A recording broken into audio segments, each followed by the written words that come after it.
Shalom, shalom. This week's Parsha is Parshat Chayei. And I want to take a look at two verses that seem extraneous to the narrative, but of course we know nothing is written in the Torah that is extra until that it's put there for us to learn something from it. So let's look at them and see. I'll share with you my thoughts. So the first one is when Rivka's on her way back with Eliezer. He went to go find a wife for Yitzchak, that Abraham had asked him to go on that mission, and they're on their way back. And they're about to meet up with Yitzchak, who happens to be Lasuach Basadeh. He's what they say, praying in the field. And the pasuk before that tells us that Yitzchak had just come back from being in Beer Roi Lechi, and this is because he lived in the south. This pasuk seems like it has no relevance to the story. Why do we care that he was in Be'er Chayei before? We're not ever given information where people were before a story happened unless it has relevance. So what is the relevance of that?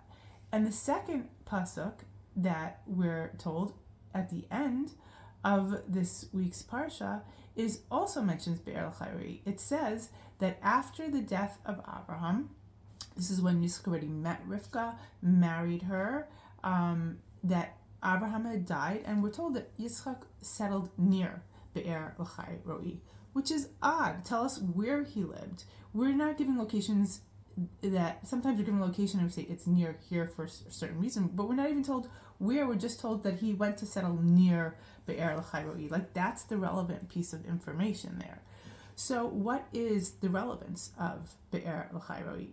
So the first time that we're told about it is after Hagar has been banished by Sarah, Yitzchak's mother, because she had become pregnant, Sarah hadn't, and Hagar was not acting in an acceptable way, and she was belittling Sarah, and Sarah felt demeaned, and she had banished her from the home, and Hagar had left, and God appeared to her and told her to go back and told her that she'll give birth and everything will work out for her offspring, but that she should go back and listen to whatever Sarah says and to be under her rule.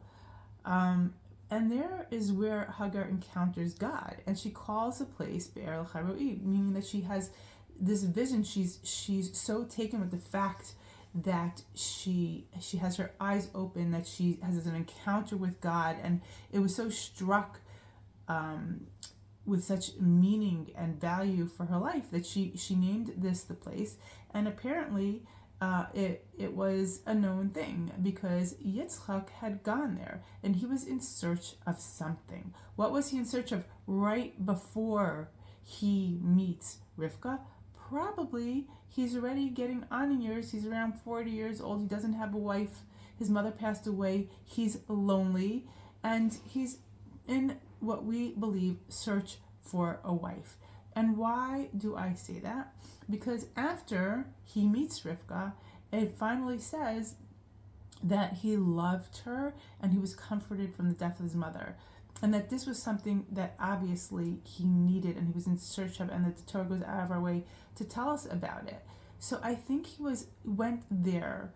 He wanted to connect with God. He wanted to understand his life. He wanted to see how he could have a future. And he had just come from there. And what do you know? Just after he came from there, he meets Rivka, just like Rivka's story, right? With Eliezer, he says he has to search for somebody for Yitzchak, and he's like, how am I going to accomplish this mission? And he sets up this whole deal with God. If I meet someone and she offers me a drink and not just me and my camels, then I'll know that she's the one. And the second he finishes speaking, Rivka shows up. It's the same thing happened for Yitzchak. After he went to Be'er Roi and he's praying in the field, he lifts his eyes and he sees. His eyes are open because he made this connection, because he had just gone to the well where he did connect with God. He had a connection with God and he prayed to God, and all of a sudden his prayers are answered, and he understood that and he saw that and he valued that. And I think that just like many people, his life was a continued mission, a search of God, a search of being able to see, to understand the difficult world he lived in. Issac didn't have an easy life, and he was in search of answers. And I think that is why he decided on settling. At the end of his life, he didn't want to be far from this place. That was a special place for him. It was a place where he felt he could connect to God, he can pray to God, and that God would faithfully help him through and show him the way and give him the answers. So he wanted to be forever close, I think, to that place. And I think that's the reason why he decided to settle there. And what I take from that is that people have that. There is a certain there are certain places for each individual where we feel more connected, where we feel like that's where we need to go to be, to understand, to be able to disconnect from the other things in our life and to gain clarity. And so we can understand it, that we have places like that, and that we are connected in those ways, and that we should value that.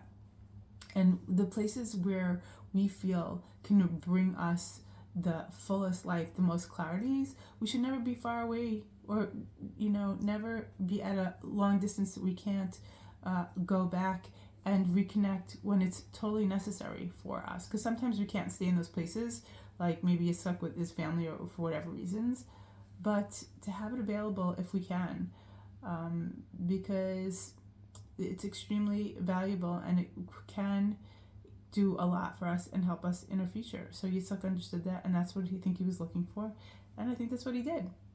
Shabbat Shalom.